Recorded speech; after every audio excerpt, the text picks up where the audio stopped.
আজ আমি এক্সপ্লেইন করব বাস্তব ঘটনা অবলম্বনে নির্মিত তামিল ইমোশনাল ড্রামা মুভি ভাজাই, যার অর্থ হচ্ছে কলা।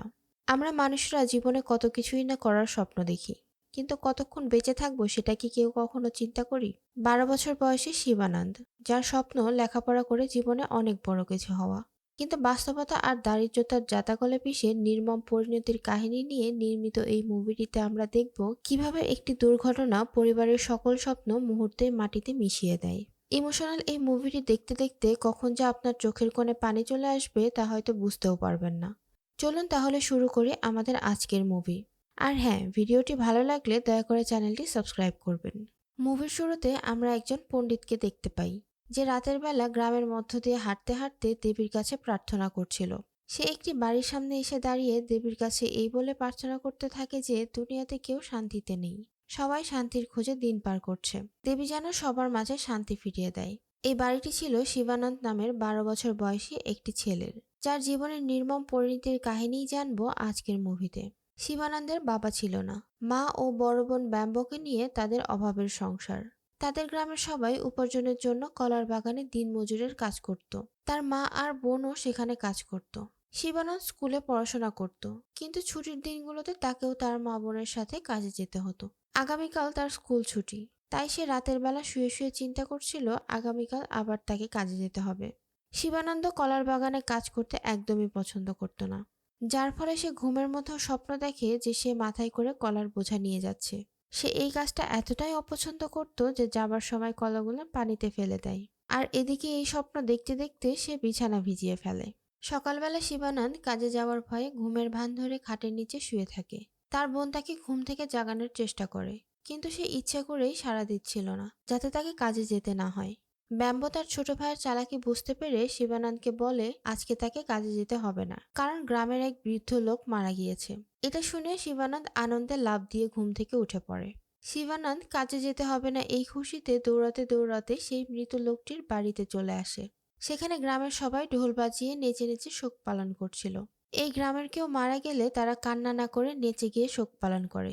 কি অদ্ভুত আচার অনুষ্ঠান, তাই না? যাই হোক, শিবানন্দও সেখানে তার বন্ধুদের সাথে নাচতে থাকে। শিবানন্দ ও তার বন্ধুরা আজকে অনেক খুশি ছিল, কারণ এই বৃদ্ধ লোকটি মারা যাওয়াতে আজকে তাদেরকে কাজে যেতে হয়নি। শেখর আর শিবানন্দ খুব ভালো বন্ধু। নাচতে নাচতে হঠাৎ শেখরের সাথে শিবানন্দের মারামারি লেগে যায়। আর তাদের মারামারি লাগার কারণও ছিল বেশ অদ্ভুত। দুজনের মধ্যে একজন ছিল রজনীকান্তের ফ্যান আর একজন ছিল কমল হাসানের ফ্যান। এদের মধ্যে কে ভালো নাচতে পারে এটা নিয়ে তর্ক করতে গিয়েই মূলত তাদের মারামারি লেগে যায়। গ্রামের লোকজন তখন তাদের মারামারি থামাতে ব্যস্ত হয়ে পড়ে। তারা যেহেতু খুব ভালো বন্ধু ছিল, তাই তাদের মধ্যে দ্রুত মিটমাট হয়ে যায়। গ্রামের লোকেরা মৃত লোকটিকে শ্মশানে নিয়ে যাওয়ার পর শিবানন্দ আর শেখর নদীর পাড়ে বসে গল্প করতে থাকে। শিবানন্দ শেখরকে বলে বৃদ্ধ লোকটি মারা যাওয়াতে ভালোই হয়েছে, তার জন্য আজকে তাদেরকে কাজে যেতে হয়নি। যদি এভাবে প্রতিদিন কেউ মারা যেত তবে তাদেরকে আর কাজে যেতে হতো না। শেখর বলে এত খুশি হয়ে লাভ নেই, কালকেও যেহেতু স্কুল ছুটি তাই তাদেরকে কালকে অবশ্যই কাজে যেতে হবে। পরের দিন আমরা রাজন নামের এক ম্যানেজারকে দেখতে পাই, যে গ্রামের সবাইকে কলা বাগানের কাজ বুঝিয়ে দিত। শিবানন্দের মা রাজনের থেকে কিছু টাকা ধার চায়, কিন্তু ম্যানেজার রাজন তাকে টাকা দিতে চায় না, কারণ এর আগেও সে অনেক টাকা ধার নিয়েছিল যা এখনো পরিশোধ করতে পারেনি। শিবানন্দের মা তাকে অনেক অনুরোধ করতে থাকে। ম্যানেজার রাজন তখন শিবানন্দের মাকে উল্টাপাল্টা কথা শোনাতে থাকে। এসব শুনে সেই গ্রামেরই কানি নামের এক ছেলে এসে রাজনকে বলে এরা অনেক বছর হলো আমাদের সাথে কলা বাগানে কাজ করে আসছে, আর এদেরকে অগ্রিম টাকা দিলে সময় মতো পরিশোধ করে দেবে, তাই সে যেন এদেরকে কিছু অগ্রিম টাকা দিয়ে দেয়। ম্যানেজার তখন শিবানন্দের মাকে কিছু টাকা ধার হিসেবে দেয়। এরই মধ্যে শিবানন্দ সেখানে আসলে তার মা ম্যানেজার রাজনের কাছে থেকে শিবানন্দের জন্য কিছু টাকা অ্যাডভান্স দিতে চায়, কারণ সেও ছুটির দিনগুলোতে কলা বাগানে কাজ করত। আর এটা শুনে শিবানন্দ অনেক রেগে যায়। সে ঘরে গিয়ে দরজা লাগিয়ে দিয়ে তার মা বোনের সাথে রাগারাগি করতে থাকে যে কেন তারা অগ্রিম টাকা চাইল। শিবানন্দের মা আর বোন তাকে বুঝিয়ে শান্ত করে। পরের দিন একটি ট্রাক আসে গ্রামের সবাইকে কলা বাগানে কাজে নিয়ে যাওয়ার জন্য। শিবানন্দ তখন বাধ্য হয়ে তার মা বোনের সাথে কাজে চলে যায়, কিন্তু সে সারাক্ষণ মন খারাপ করেছিল। কলা বাগান থেকে কলার বোঝা মাথায় নিয়ে অনেক পথ পার হয়ে তাদেরকে ট্রাকের কাছে পৌঁছাতে হতো। এই কাজটি করতে ছোট শিবানন্দের অনেক কষ্ট হতো। এত ভারী ভারী বোঝা টানতে গিয়ে তার পুরো শরীর ব্যথা হয়ে যেত। বাড়িতে এসে তার মা আর বোন তার সেবা করত, যাতে পরের দিন সে কাজে যেতে উৎসাহী হয়। কাজ করার পাশাপাশি শিবানন্দ স্কুলেও যেত। সে পড়াশোনায় অনেক ভালো ছিল। তার স্বপ্ন ছিল লেখাপড়া করে জীবনে অনেক বড় কিছু হওয়া, যাতে তাদেরকে আর কলা বাগানে কাজ না করতে হয়। একদিন ক্লাসে শিবানন্দ আর তার বন্ধু শেখর চুপি চুপি গান গাইছিল। ক্লাসে থাকা শিক্ষক এটা দেখতে পেয়ে তাদেরকে ক্লাস থেকে বের করে দেয়। শিক্ষক তাদেরকে শাস্তি দিতে ক্লাসের বাইরে নীল ডাউন করিয়ে রাখে। এমন সময় সেখান দিয়ে পাঙ্কুরি নামের এক সুন্দরী ম্যাডাম যাচ্ছিলেন। শিবানন্দ এই ম্যাডামটিকে অনেক পছন্দ করত। ম্যাডাম তাদের কাছে এসে জিজ্ঞাসা করে তাদেরকে কেন শাস্তি দেওয়া হয়েছে। শিবানন্দ এই প্রশ্নের উত্তর না দিয়ে সে ম্যাডামকে বলে, ম্যাডাম আপনি অনেক সুন্দরী। এটা শুনে ম্যাডামও হাসতে থাকে। পাঙ্কুরি ম্যাডাম চলে যাওয়ার সময় তার হাতে থেকে একটি রুমাল পড়ে যায়। শেখর ম্যাডামকে ডেকে রুমালটি ফেরত দিতে চাইলে শিবানন্দ তার মুখ চেপে ধরে আর রুমালটি নিজের পকেটে রেখে দেয়। এর পরের ক্লাসে শিবানন্দ বারবার সেই রুমালটির ঘ্রাণ নিচ্ছিল। এমন সময় ক্লাসে অন্য একজন টিচার আসে। আজকে তাদের পরীক্ষার খাতা দেওয়া হয়। শিবানন্দ অনেক ভালো নাম্বার পায়। এটা দেখে ম্যাডাম তার অনেক প্রশংসা করতে থাকে, কারণ সে কলার বাগানে কাজ করেও সবার চেয়ে বেশি নাম্বার পেয়েছে। এর পরের দৃশ্যে আমরা দেখতে পাই গ্রামে যারা কলার বাগানে কাজ করত তারা সবাই মিলে একটি মিটিং করছে। কানি নামের সেই ছেলেটি তাদেরকে নেতৃত্ব দিচ্ছে। কলার বাগানে কাজ করে প্রতি কাঁদি কলার বোঝা টানার বিনিময়ে তাদেরকে মাত্র 1 টাকা করে পারিশ্রমিক দেওয়া হতো, যা দিয়ে তাদের সংসার চালানো অনেক কঠিন ব্যাপার ছিল। যার ফলে তারা সবাই মিলে আলোচনা করে সিদ্ধান্ত নেয় যে তারা মালিকপক্ষকে বলবে যেন তাদেরকে প্রতি কাঁদি কলার বিনিময়ে 2 টাকা করে পারিশ্রমিক দেওয়া হয়। ম্যানেজার রাজনও সেখানে উপস্থিত ছিল। সে সবাইকে বলে মালিকপক্ষ কখনোই এই প্রস্তাবে রাজি হবে না। রাজন যদিও তাদের সাথেই কাজ করত, কিন্তু সে ছিল মালিকের অনেক কাছের লোক, যার কারণে সে এই প্রস্তাবের বিরোধিতা করে। সবাই মিলে তখন সিদ্ধান্ত নেয় যদি মালিকপক্ষ তাদের পারিশ্রমিক না বাড়ায় তবে তারা আর কাজে যাবে না। পরের দিন তাদেরকে কাজে নিয়ে যাওয়ার জন্য ট্রাক আসলে গ্রামের সবাই ধর্মঘট করতে থাকে। তারা দাবি করে যে যদি তাদেরকে 2 টাকা করে বেতন না দেওয়া হয় তবে তারা আর কাজে যাবে না। এসব কথা জানার পর কলা বাগানের মালিক সেখানে চলে আসে তাদের সাথে কথা বলতে। মালিক বলে 50 পয়সার বেশি পারিশ্রমিক সে বাড়াতে পারবে না, কিন্তু গ্রামের লোকেরা 2 টাকার কমে কাজে যেতে রাজি হয় না। এটা শুনে মালিক অনেক রেগে যায়, কিন্তু মালিকের কাছে আর কোনো উপায় না থাকায় সে বাধ্য হয়ে গ্রামের লোকেদের দাবি মেনে নেয়। সবাই তখন কাজে চলে যায়। এর পরের দৃশ্যে আমরা দেখতে পাই ক্লাসে টিচার শিবানন্দের হোমওয়ার্কের খাতা চেক করার সময় সেখানে একটি রুমাল খুঁজে পায়। ম্যাডাম তখন শিবানন্দকে জিজ্ঞাসা করে এটি কার রুমাল। শিবানন্দ ভয়ে ভয়ে বলে এটা তার বোনের রুমাল। ঠিক তখনই সেখানে পানকড়ি ম্যাডাম চলে আসে। সে নিজের রুমালটি দেখে চিনতে পারে, কিন্তু শিবানন্দ কিছুতেই স্বীকার করে না যে সেটা পানকড়ি ম্যাডামের রুমাল। বারবার মিথ্যা বলতে থাকে যে এটা তার বোনের রুমাল। এমনকি সে তার মায়ের কসম কেটেও বলে যে এটা তার বোনেরই রুমাল। পানকড়ি ম্যাডামও তখন আর কথা বাড়ায় না। এদিকে মিথ্যা কথা বলায় শিবানন্দ অপরাধবোধে ভুগতে থাকে। ক্লাস শেষে শেখর তাকে বলে মায়ের নামে মিথ্যা কসম খেলে মা মারা যায়। এটা শুনে শিবানন্দ আরো ভয় পেয়ে যায়। সে তখন পাঙ্কুরি ম্যাডামের কাছে গিয়ে মিথ্যা কথা বলার জন্য ক্ষমা চায় আর সবকিছু স্বীকার করে নিয়ে বলে যে রুমালটি তারই। ম্যাডাম তাকে জিজ্ঞাসা করে সে কেন মিথ্যা কথা বলেছিল। শিবানন্দ তাকে বলে সেই রুমালটা তার প্রিয় ম্যাডামের স্মৃতিচিহ্ন হিসেবে নিজের কাছে রাখতে চেয়েছিল। ম্যাডামও তখন খুশি হয়ে শিবানন্দকে রুমালটি দিয়ে দেয়। সে বলে যদি কেউ জিজ্ঞাসা করে তাহলে যেন সে বলে রুমালটি তার বোনের। শিবানন্দ এতে অনেক খুশি হয়ে সেখান থেকে চলে যায়। আগামীকাল স্কুল ছুটি থাকবে। শিবানন্দ নিজের পায়ে ইচ্ছা করে কাটা ফুটায় যেন তাকে কাজে যেতে না হয়। সে শেখরকেও পায়ে কাটা ফুটিয়ে নিতে বলে, যেন এই বাহানায় তাদেরকে কাল কাজে যেতে না হয়। কিন্তু শেখর মানা করে দেয়। শেখর বলে সে এমনিতেই এমন অভিনয় করবে যেন তার পায়ে কাটা ফুটেছে, যার ফলে তাকে আর কাজে যেতে হবে না। কিছুক্ষণ পর শেখর বাড়িতে চলে আসে। সে তার মায়ের সামনে খুঁড়িয়ে খুঁড়িয়ে হাঁটতে থাকে। তার মা তাকে জিজ্ঞাসা করে তার পায়ে কি হয়েছে। সে তখন বলে স্কুল থেকে ফেরার সময় তার পায়ে কাটা ফুটেছে। শেখরের মা একটি গরম কাঠ নিয়ে এসে বলে এটা দিয়ে কাটা ফুটোর জায়গায় ছ্যাঁকা দিলে কাটা বের হয়ে যাবে।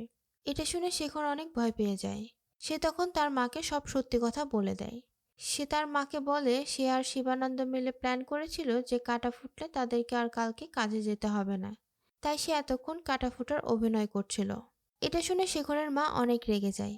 সে তখন শেখরকে টানতে টানতে শিবানন্দের বাড়িতে নিয়ে আসে। এরপর সে শিবানন্দের মাকে সব জানিয়ে দেয়। শিবানন্দ তখন তার মাকে তার পায়ের রক্ত দেখায়, কারণ শিবানন্দ তো সত্যি সত্যি পায়ে কাটা ফুটিয়ে নিয়েছিল। এটা দেখে শিবানন্দের মা শেখরের মায়ের সাথে ঝগড়া করতে থাকে। তার মা তখন তাকে আগামীকাল কাজে যেতে নিষেধ করে। পরের দিন শেখরকে ঠিকই কাজে যেতে হয়, কিন্তু শিবানন্দ বাড়িতে থেকেই আরাম করতে থাকে। পরের দিন কাজে যাওয়ার আগে শিবানন্দের মা তাকে গরু দেখাশোনা করতে বলে যায়। তার মা আর বোন কাজে চলে যাওয়ার কিছুক্ষণ পর শিবানন্দ গরু নিয়ে মাঠে চলে যায়। মাঠে শুয়ে শুয়ে মনের সুখে গান গাইছিল, কারণ আজকে তাকে কাজে যেতে হয়নি।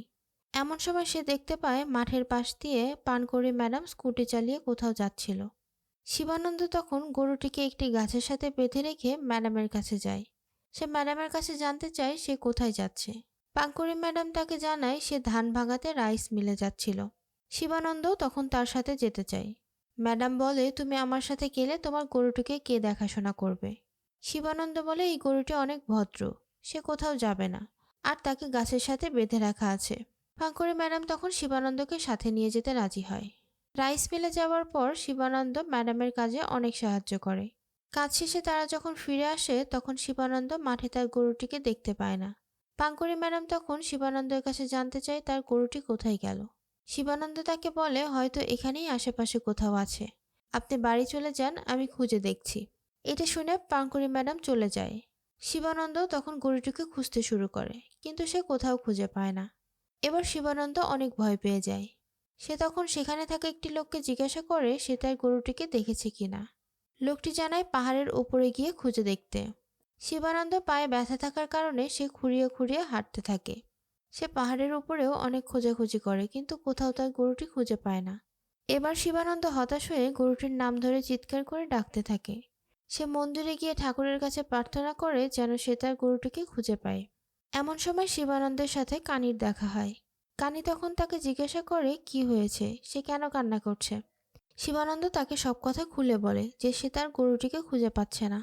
কানি তখন তাকে জানায় গরুটি ম্যানেজার রাজনের জমির ফসল নষ্ট করেছে, যার কারণে রাজন গরুটিকে ধরে নিয়ে গিয়েছে।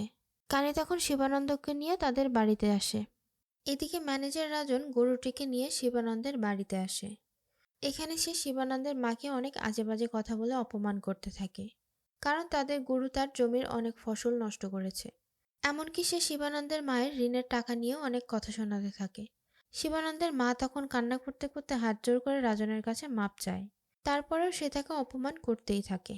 এমন সময় কানি শিবানন্দকে নিয়ে সেখানে আসে। রাজনের এমন বাজে ব্যবহার দেখে কানি তাকে থামতে বলে। রাজন আর কানির কথা কাটাকাটির এক পর্যায়ে তাদের মধ্যে মারামারি লেগে যায়। এসব দেখে শিবানন্দের মা কি করবে কিছু বুঝতে পারে না। তখন সে তাড়াহুড়ো করে তার শেষ সম্বল একজোড়া কানের দুল তার কান থেকে খুলে রাজনকে ক্ষতিপূরণ হিসেবে দিয়ে দেয়। ফসলের ক্ষতিপূরণ পেয়ে রাজন কিছুটা শান্ত হয়।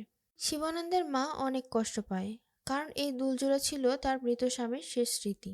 সে তার স্বামীর ছবির সামনে বসে অনেক কান্না করতে থাকে। এদিকে শিবানন্দও তার ভুল বুঝতে পেরে কান্না করতে করতে তার মাকে ডাকতে থাকে। শিবানন্দের বোন এসে দরজা খুলে দেয়। শিবানন্দ তখন ঘরের মধ্যে এসে তার মায়ের পাশে বসে অনেক কান্না করতে থাকে। সে তার মায়ের কাছে ক্ষমা চাইতে চাইতে বলে সে এসব ইচ্ছা করে করেনি। সে তার মায়ের কাছে প্রতিজ্ঞা করে যে সে এরপর এমন ভুল আর কখনো করবে না। এমনকি সে এরপর থেকে নিয়মিত কাজেও যাবে। তার মা যেন তাকে ক্ষমা করে দেয়। শিবানন্দের মা তখন তাকে ক্ষমা করে দেয় আর নিজের দুই ছেলে মেয়েকে বুকে জড়িয়ে নেয়। কিছুদিনের মধ্যেই শিবানন্দের স্কুলে ফাইনাল পরীক্ষা শুরু হয়। পরীক্ষা শেষ হলে তাদের স্কুল বেশ কিছুদিনের জন্য ছুটি দেয়। স্কুল ছুটির এই সময়গুলোতে শিবানন্দ নিয়মিত কলার বাগানে কাজে যাওয়া শুরু করে, কারণ সে তার মাকে প্রমিস করেছিল এখন থেকে সে নিয়মিত কাজে যাবে। কাজ করার সময় একদিন ম্যানেজার রাজন এসে কানিকে জানায় কলা বাগানের মালিক কানির কাজের জায়গায় মুরগান নামের অন্য একজন লোককে দায়িত্ব দিয়েছে। কানু ছিল অনেক দক্ষ একজন কারিগর। তার কাজ ছিল বাগান থেকে উপযুক্ত কলা সংগ্রহ করা। তবুও ম্যানেজার রাজন ষড়যন্ত্র করে তার জায়গায় অন্য একজনকে নিয়োগ দিয়েছে। কানি চাইলেই অন্য কোনো মালিকের অধীনে কাজ শুরু করতে পারে, কিন্তু সে তার গ্রামের লোকদের ছেড়ে কোথাও যেতে চায় না। তাই সে এখন থেকে অন্যদের মতো কলার বোঝা টানার কাজ শুরু করে। কানি তার উপযুক্ত পদ হারিয়েও মন খারাপ করে না, কারণ সেখানে শিবানন্দের বোন ব্যাম্বো কাজ করত। আর কানি মনে মনে ব্যাম্বোকে অনেক পছন্দ করত। আমরা ব্যাম্বোকে দেখে বুঝতে পারি সেও কানিকে কিছুটা পছন্দ করে। ট্রাকে কলা বোঝাই করা শেষ হলে ম্যানেজার রাজন এসে মালিককে বলে প্রত্যেকদিন কলা বোঝাই ট্রাকে করে সবাই অনেক কষ্ট করে বাড়িতে ফেরে। তাই সে মালিককে অনুরোধ করে যে সে যেন শ্রমিকদের যাতায়াতের জন্য অন্য গাড়ির ব্যবস্থা করে। একথা শুনে মালিক অনেক রেগে যায়। সে রাজনকে বলে সেই গাড়ির ভাড়া কি তুই দিবি? এমনিতেই শ্রমিকদের মজুরি বাড়ানোতে মালিক অনেক রেগেছিল। তাই অন্য গাড়ির ব্যবস্থা করার প্রস্তাব সে মানা করে দেয়। সবাই তখন কষ্ট করে সেই কলা বোঝাই ট্রাকের উপরে চেপেই বাড়ি ফেরে। দেখতে দেখতে স্কুল ছুটির দিন শেষ হয়ে যায়। শিবানন্দ আবার স্কুলে যেতে শুরু করে। একদিন ক্লাসে শেখর শিবানন্দকে জানায় পাঙ্কুরি ম্যাডাম দর্জির কাজ জানে। যদি শিবানন্দের শার্ট ছিঁড়ে যায় তবে সে তা সেলাই করে দিতে পারবে। এটা বলে সে চুপি চুপি একটি ব্লেড দিয়ে শিবানন্দের শার্ট কেটে দেয়। কিন্তু শিবানন্দ তা বুঝতে পারে না। কিছুক্ষণ পর শিবানন্দ যখন এটা টের পায় তখন সে শেখরের সাথে ঝগড়া করতে থাকে। শেখর বলে এটা নিয়ে পাঙ্কুরি ম্যাডামের কাছে গেলে সে তা সেলাই করে দিতে পারবে। কিন্তু শিবানন্দ বলে যদি তার মা এটা দেখতে পায় তবে তাকে অনেক মারবে। তাই সে জোর করে শেখরের শার্টের সাথে নিজের শার্টটি বদলে নেয়। শেখর তখন পাঙ্কুরি ম্যাডামের কাছে গিয়ে নালিশ জানায় যে শিবানন্দ তার শার্ট ছিঁড়ে ফেলেছে। সে তখন তার ম্যাডামকে জিজ্ঞাসা করতে থাকে সে তার শার্ট সেলাই করে দিতে পারবে কিনা। ম্যাডাম তখন শিবানন্দকে ডেকে জিজ্ঞাসা করে সে কেন এরকম করেছে। এবার শিবানন্দ আর শেখর দুজনেই হাসতে শুরু করে। তারা ম্যাডামকে সত্যিটা বলে দেয় যে ম্যাডাম আসলে সেলাইয়ের কাজ জানে কিনা এটা পরীক্ষা করার জন্য তারা নিজেরাই ইচ্ছে করে শার্ট ছিঁড়ে ফেলেছে। এটা শুনে ম্যাডামও হাসতে থাকে।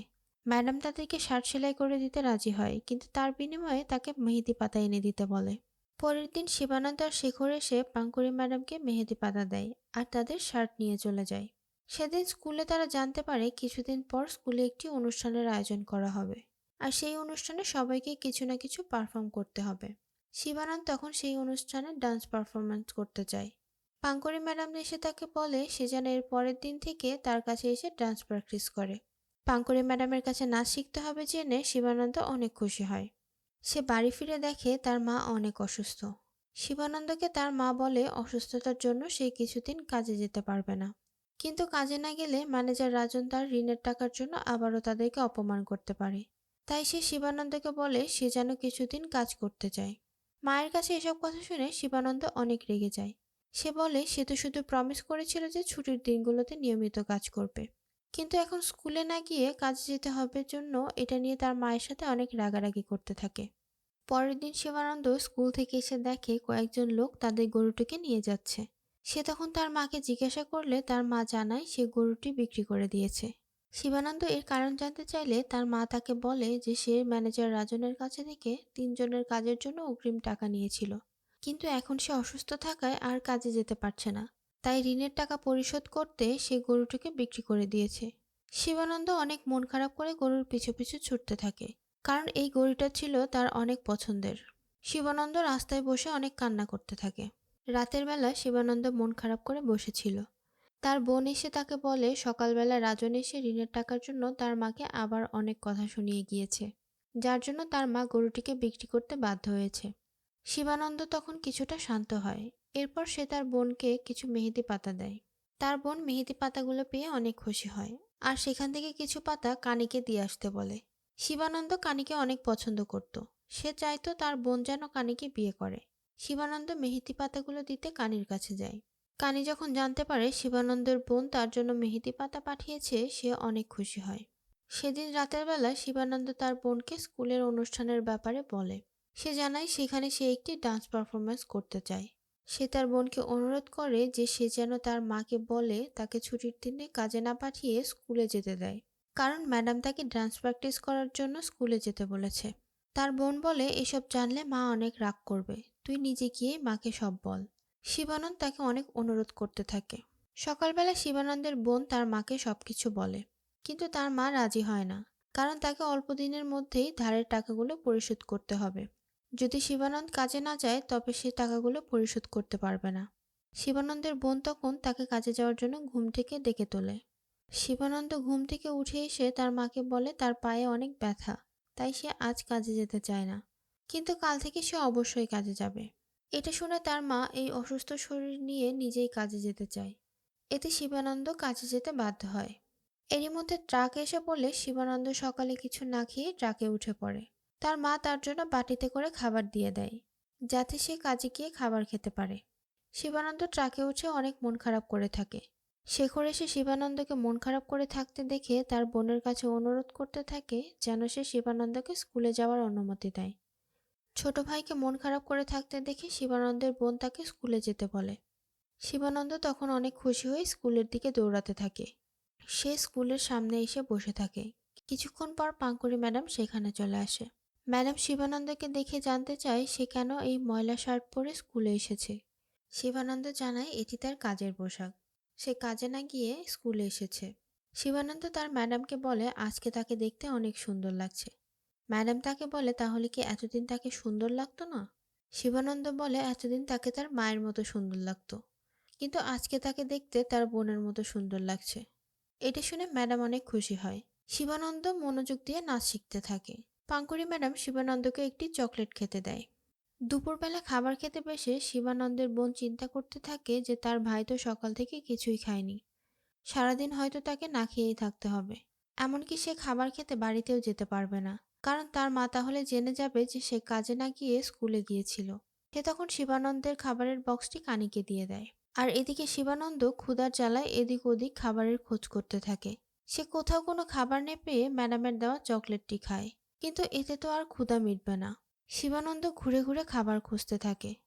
ক্ষুধার যন্ত্রণা সহ্য করতে না পেরে সে বাধ্য হয়ে একটি কলার বাগানে এসে কিছু পাকা কলা খুঁজতে থাকে। অনেক খোঁজার পর সে একটি গাছে কিছু পাকা কলা দেখতে পায়, কিন্তু সেগুলো অনেক উঁচুতে হওয়ায় সে নাগাল পাচ্ছিল না। তাই সে কলার কাঁদি ধরে টানতে টানতে কলার গাছটি ভেঙে ফেলে। সে ক্ষুধার জ্বালায় অনেক তাড়াহুড়ো করে কলা খেতে শুরু করে। এমন সময় বাগানের মালিক এসে তাকে কলা খেতে দেখে অনেক রেগে যায় আর তাকে নিষ্ঠুরভাবে লাঠি দিয়ে আঘাত করতে থাকে। শিবানন্দ বাগানের মালিকের কাছে ক্ষমা চাইতে থাকে আর তাকে না মারার জন্য অনেক অনুরোধ করে, কিন্তু লোকটা তার কোনো কথা না শুনে তাকে অনেক জোরে জোরে লাঠি দিয়ে আঘাত করতে থাকে। একে তো ক্ষুধার জ্বালা, তার উপর আবার এমন মার খেয়ে শিবানন্দের প্রাণ তো প্রায় যায় যায় অবস্থা। শিবানন্দ তখন সুযোগ বুঝে লোকটিকে ধাক্কা দিয়ে ফেলে দিয়ে সেখান থেকে দৌড়ে পালিয়ে যায়। ক্ষুধার যন্ত্রণা সহ্য করতে না পেরে সে এক দৌড়ে বাড়ি চলে আসে। বাড়িতে এসে দেখে তার মা ঘুমাচ্ছে। সে তখন আস্তে আস্তে পাতিল থেকে ভাত বেড়ে নেয়। এমন সময় শব্দ পেয়ে তার মায়ের ঘুম ভেঙে যায়। সে শিবানন্দকে বাড়িতে দেখে অনেক রেগে যায়। সে যখন জানতে পারে যে শিবানন্দ কাজে না গিয়ে ডান্স প্র্যাকটিস করতে গিয়েছিল, তখন সে শিবানন্দকে মারতে শুরু করে। শিবানন্দ অনেক ভয় পেয়ে দৌড়ে পালিয়ে যায়। আমরা দেখতে পাই সে এক লোকমা ভাতও মুখে দিতে পারেনি। এদিকে ক্ষুধার জ্বালায় সে কি করবে কোথায় যাবে কিছু বুঝতে পারে না। দৌড়াতে দৌড়াতে সে একটি নদীর পাড়ে চলে আসে। সে ক্ষুধার জ্বালায় এতটাই ক্লান্ত ছিল যে সেখানেই ঘুমিয়ে পড়ে। পরের দিন সকালে ঘুম ভেঙে সে নিজেকে নদীর পাড়ে দেখতে পায়। এরপর সে বাড়ির দিকে হাঁটতে থাকে। গ্রামের সামনে এসে সে অনেক লোকের ভিড় দেখতে পায়। পুলিশ, অ্যাম্বুলেন্স আর অনেক লোকের ভিড় দেখে শিবানন্দ বুঝতে পারে না এখানে কি হয়েছে। অনেক মানুষের কান্না আর আহাজারি শুনে সে ভয়ে ভয়ে সামনে এগিয়ে যায়। সেখানে সে একসাথে গ্রামের অনেকগুলো মানুষের লাশ দেখতে পায়। সে একে একে সবগুলো লাশের মুখ দেখতে থাকে। একটু পর সে তার বন্ধু শেখরের লাশ দেখতে পায়। এটা দেখে শিবানন্দ ভাবছিল সে হয়তো ক্ষুধার যন্ত্রণায় উল্টাপাল্টা চিন্তা করছে। তাই সে আস্তে আস্তে হেঁটে হেঁটে একটি বৃদ্ধ মহিলার কাছে গিয়ে বসে পড়ে। সে বৃদ্ধ মহিলাটির কাছে জানতে চায় কিভাবে এতগুলো মানুষ মারা গেল, কি হয়েছিল এখানে। বৃদ্ধা মহিলাটি তাকে বলে কাল রাতে কাজে থেকে ফেরার সময় কলার ট্রাক উল্টে অনেকগুলো মানুষ মারা গিয়েছে। শিবানন্দ জানতে চায় কতগুলো মানুষ মারা গিয়েছে। বৃদ্ধ তাকে বলে ১৯ জন মানুষ মারা গিয়েছে। শিবানন্দ তখন তার বোনের কথা জানতে চায়।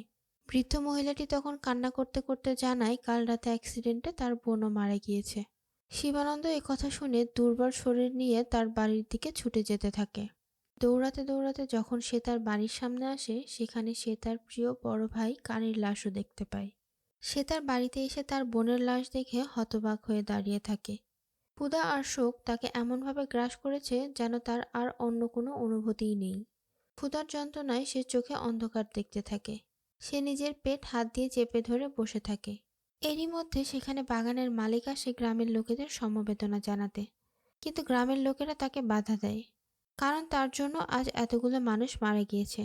কলা বোঝাই ট্রাকের উপরে শ্রমিকরা ঝুঁকি নিয়ে যাতায়াত করত, এটা জানার পরেও তাদের জন্য আলাদাভাবে যাতায়াতের কোনো ব্যবস্থা করেনি, যার কারণে আজ এতগুলো মানুষকে প্রাণ দিতে হলো। এখানে আমাদেরকে ফ্ল্যাশব্যাকে দুর্ঘটনার দৃশ্যটি দেখানো হয়। আমরা দেখতে পাই রাতের বেলা সব শ্রমিকরা কলা বোঝাই ট্রাকের উপরে উঠে বাড়ি ফিরছিল। ট্রাক ড্রাইভার ঘুম ঘুম চোখে ট্রাক চালাচ্ছিল। ট্রাকের ওভারলোড হওয়ার কারণে একসময় কন্ট্রোল করতে না পেরে ট্রাকটি একটি ধানক্ষেতের মধ্যে গিয়ে উল্টে পড়ে যায়। এর ফলে সেখানেই ১৯ জন মানুষ মারা যায়। এদিকে শিবানন্দ ক্ষুধার জ্বালা সহ্য করতে না পেরে ঘরে এসে খাবার খেতে বসে। তার মা তখন দরজা খুলে শিবানন্দকে দেখতে পায় আর চিৎকার করে কান্না করতে থাকে। তার মা আসলে শিবানন্দ বেঁচে আছে দেখে কান্না করছিল, কিন্তু শিবানন্দ তার মায়ের চিৎকার করতে দেখে ভাবে তার মা হয়তো তার কাজে না যাওয়ার জন্য তার উপরে রেগে গিয়ে চিৎকার করছে, আর তার মা হয়তো আজকেও তাকে মারবে। এটা ভেবে শিবানন্দ অনেক ভয় পেয়ে যায়। তাই সে সেখানেই ভাতের থালা ফেলে রেখে দৌড়ে চলে যায়। তার মা পেছন থেকে তাকে ডাকতে থাকে, কিন্তু শিবানন্দ তার মায়ের চিৎকার করার কারণ বুঝতে পারে না। তার মা যখন দেখতে পায় শিবানন্দ এক মুঠো ভাতও খেতে পারেনি, সে তখন ভাতের থালা হাতে নিয়ে অনেক কান্না করতে থাকে।